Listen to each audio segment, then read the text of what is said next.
పాత్రికేయ మిత్రులందరికీ కూడా ముందుగా నమస్కారాలు తెలియజేసుకుంటూ, ఆనాడు మధుఖాన్ ఏజెన్సీని రద్దు చేసి స్వార్థ రాజకీయాల కోసం ఆ రోజు నిర్మాణం ఆలస్యమైంది, ఖర్చు అధికంగా అయింది. ఆ రకంగా మొదటి విధ్వంసం ఆ రోజు వైఎస్ రాజశేఖర రెడ్డి పోలవరానికి చేసినటువంటి పరిస్థితి.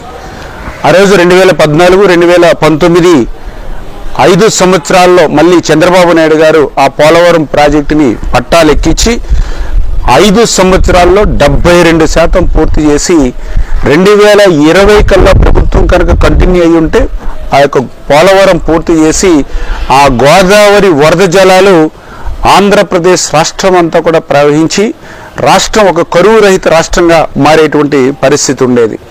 దురదృష్టం 2019లో జగన్మోహన్ రెడ్డి ప్రభుత్వం వచ్చి రివర్స్ టెండరింగ్ అని పేరు చెప్పి 18 నెలలు ఆ పోలవరం దగ్గర ఏజెన్సీ లేకుండా చేసి, పోలవరం దగ్గర అధికారులు లేకుండా చేసి 2020 ఆగస్టులో వచ్చినటువంటి వరదలకు ఆ డయాఫ్రమ్ వాళ్ళే మరి ధ్వంసం అయిపోయినటువంటి పరిస్థితిలో పోలవరాన్ని ప్రశ్నార్థకం చేసినటువంటి వ్యక్తి జగన్మోహన్ రెడ్డి కాదా అని చెప్పి ఈ సభాపూర్వకంగా మీ అందరూ కూడా అడుగుతున్నాం. నిన్ననే మాజీ ఇరిగేషన్ శాఖ మంత్రి మాట్లాడుతూ ఉన్నాడు పోలవరం గురించి, చంద్రబాబు నాయుడు గురించి. అసలు మాకు అనిపిస్తూ ఉంది, అంటే రావణాసురుడు వచ్చి రాముడు గురించి మాట్లాడినట్లుగా, ఈ రాక్షసులు వచ్చి యజ్ఞాలు యాగాదుల గురించి మాట్లాడినట్లుగా మరి నిన్న పోలవరం గురించి చంద్రబాబు నాయుడు గురించి నిన్న మాజీ ఇరిగేషన్ శాఖ మంత్రి మాట్లాడుతున్నటువంటి పరిస్థితి.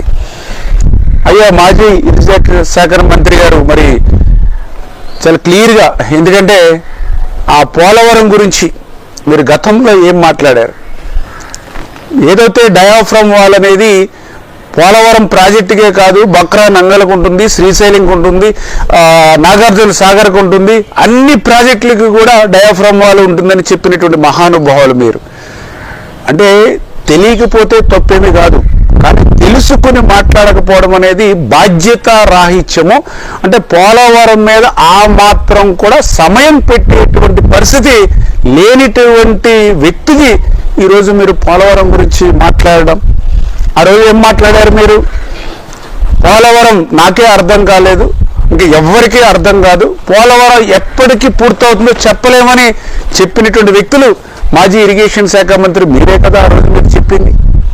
మరి సాక్షాత్తు మీ ముఖ్యమంత్రి గారు ఏం మాట్లాడారు?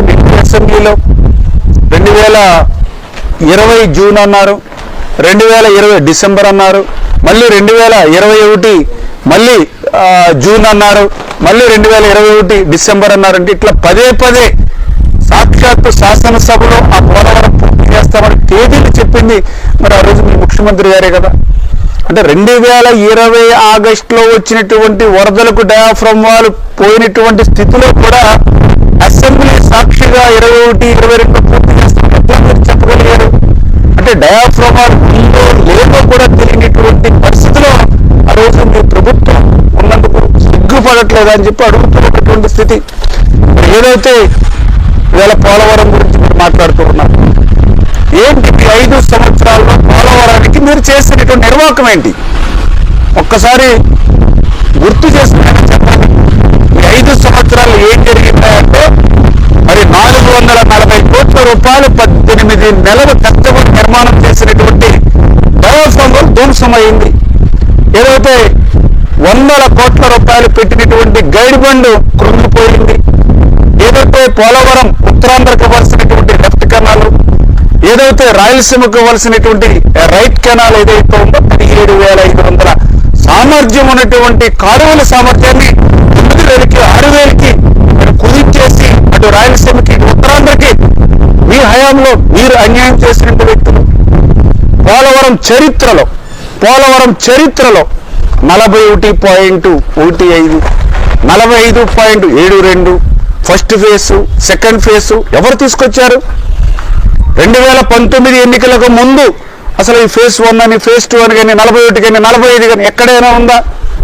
అంటే ఈ రకంగా మీ హయాంలో మీరు చేసిన 5 సంవత్సరాల నిర్వాహకం ఏదైతే ఆ రోజు మరి 2020 ఆగస్టులో వచ్చినటువంటి వరదలకి మరి ఏదైతే డయాఫ్రమ్ వల్ల నష్టపోవడమే కాదు, ఏదైతే ఆ యొక్క నీరు సుడులు తిరిగి 50 నుంచి 100 అడుగులు ఏదైతే ఆ యొక్క డయాఫ్రామ్ వాల్కు ముందున్నటువంటి శాండ్ని అంతా కూడా మరి లేపేసి అగాధాలు పెట్టడమే కాకుండా అక్కడ గ్యాప్ 1లో నేచురల్గా ఉన్నటువంటి 250 మీటర్ల బండ్ కూడా 150 మీటర్లు మీ నిర్వాకానికి కొట్టుకుపోయినటువంటి పరిస్థితి. మీ 5 సంవత్సరాల్లో నిర్వాసితులకి ఆ రోజు పాదయాత్రలో 10 లక్షల రూపాయలు ఇస్తానని 10 రూపాయలు కూడా నిర్వాసులకి తిరిగి అందినటువంటి స్థితి మీ 5 సంవత్సరాల్లో లేనిటువంటి పరిస్థితి. ఏదైతే మీ 5 సంవత్సరాల నిర్వాహకం ఫలితంగా ఇవాళ పోలవరం ప్రాజెక్టుకి ఇవాళ 5,000 కోట్ల రూపాయలు అదనంగా 50,000 కోట్ల రూపాయలు మరి ఇవాళ ఏదైతే నష్టం జరిగినటువంటి పరిస్థితి దుస్థితి. మరి ఇట్లా 5 సంవత్సరాలలో పోలవరానికి ఇంత విధ్వంసం చేసి మరి ఇంత నాశనం చేసి పోలవరాన్ని ప్రశ్నార్థకం చేసినటువంటి మీరు ఈరోజు పోలవరం గురించి చంద్రబాబు నాయుడు గురించి మాట్లాడేటువంటి నైతిక అర్హత మీకు ఎక్కడుందని చెప్పి ప్రశ్నిస్తూ ఉన్నా. మీరు మాట్లాడుతూ ఉంటే వాస్తవం, రావణాసురుడు వచ్చి రాముడు గురించి మాట్లాడినట్టుగా ఉంది చంద్రబాబు గురించి మీరు మాట్లాడుతూ ఉంటే.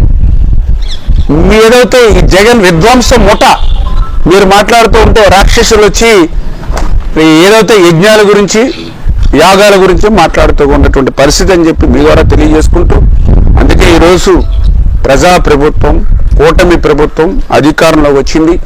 అధికారంలోకి వచ్చిన వెంటనే మరి చంద్రబాబు నాయుడు గారు ఇప్పటికి 3 సార్లు పోలవరం పర్యటనకు వచ్చారు. ఏదైతే పోలవరం మీ హయాంలో జరిగిన విధ్వంసాన్ని మళ్ళీ సరిదిద్ది పట్టాలెక్కించి ఒక షెడ్యూల్ కూడా రిలీజ్ చేశారు. ఆ షెడ్యూల్ ప్రకారం పనులు జరుగుతున్నాయో లేదని ఆయన స్వయంగా పర్యవేక్షణ చేస్తూ ఉన్నారు. ఢిల్లీ మరి అనేక సార్లు వెళ్ళి అటు ప్రధానమంత్రి గారిని కానీ, అదేవిధంగా ఆర్థిక మంత్రిని కానీ, అదేవిధంగా జలశక్తి మంత్రి గారిని కలిసి మరి 12,157 కోట్ల రూపాయలు మరి ఇవాళ పోలవరం ప్రాజెక్టుకి సాధించి తేగలిగారు. మరి ఏదైతే ఈ 9 నెలల కాలంలోనే 5,052 కోట్ల రూపాయలు అడ్వాన్స్గా ఈరోజు పోలవరానికి సాధించగలిగాం. ఏదైతే నిర్వాసితులకి 829 కోట్ల రూపాయలు అక్షరాల వాళ్ళకి ఖాతాల్లో జమ చేసాం ఈ 9 నెలల్లో. ఏదైతే గత 5 సంవత్సరాల్లో ఒక్క నిర్వాసితుల కాలనీకి ఒక్క అర్బస్తా సిమెంట్ కానీ ఒక్క రూపాయి కానీ మీరు ఖర్చు పెట్టినటువంటి స్థితిలో మళ్ళీ ఈ రోజు ఈ 9 నెలల కూటమి ప్రభుత్వం మళ్ళీ ఆ పెండింగ్ లో ఉన్నటువంటి 49 కాలనీలు కూడా ఇళ్లు నిర్మాణం చేయడానికి నిధులు మంజూరు చేసి ఇప్పుడు టెండర్లు పిలుస్తున్నటువంటి పరిస్థితి. ఏదైతే మీ హయాంలో ధ్వంసమైనటువంటి ఆ యొక్క డయాఫ్రమ్ వాల్ని మళ్ళీ తిరిగి 990 కోట్ల రూపాయలతోటి ఇవాళ నిర్మాణం చక్క జరుగుతున్నటువంటి పరిస్థితి.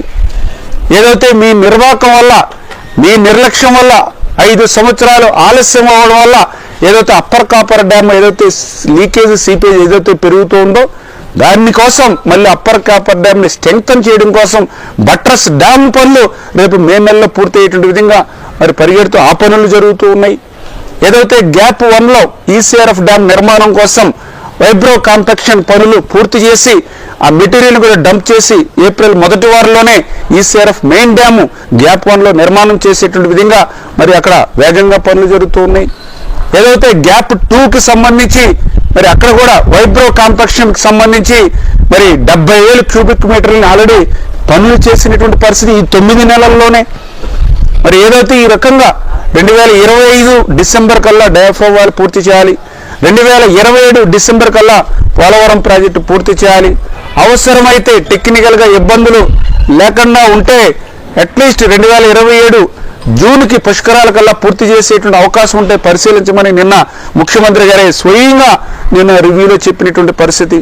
అంటే ఈ రకంగా మీరు పరిగెడుతూ పనిచేస్తున్నటువంటి పోలవరం ప్రాజెక్టుకి బ్రేక్లు వేసి ఆ పోలవరం ప్రాజెక్టుని విధ్వంసం చేసి పోలవరాన్ని ప్రశ్నార్థకం చేసి మీ మాటల్లోనే పోలవరం ఎప్పటికి పూర్తవుతుందో చెప్పలేమని స్వయంగా మీరు చెప్పినటువంటి వ్యక్తులు ఈరోజు ఈ కూటమి వచ్చిన 9 నెలల్లోని ఇన్ని పనులు పరిగెడుతూ పనిచేస్తూ ఉంటే మరి ఈవేళ ఒక సైంధవుల మాదిరిగా ఈవేళ ఈ జగన్ విధ్వంసం ముఠ ఈవేళ పోలవరం పురోగతికి ఏ రకంగా అయితే అడ్డుపడుతూ ఉన్నారో, ఏదైతే మీ అబద్ధాలు అసత్యాలతో ప్రచారం చేయాలని ఏదైతే అనుకుంటూ ఉన్నారో ప్రజలు మీకు తగిన రీతిలో భవిష్యత్తులో కూడా బుద్ధి చెప్తారని చెప్పి మీ ద్వారా హెచ్చరిస్తూ ఉన్నారు.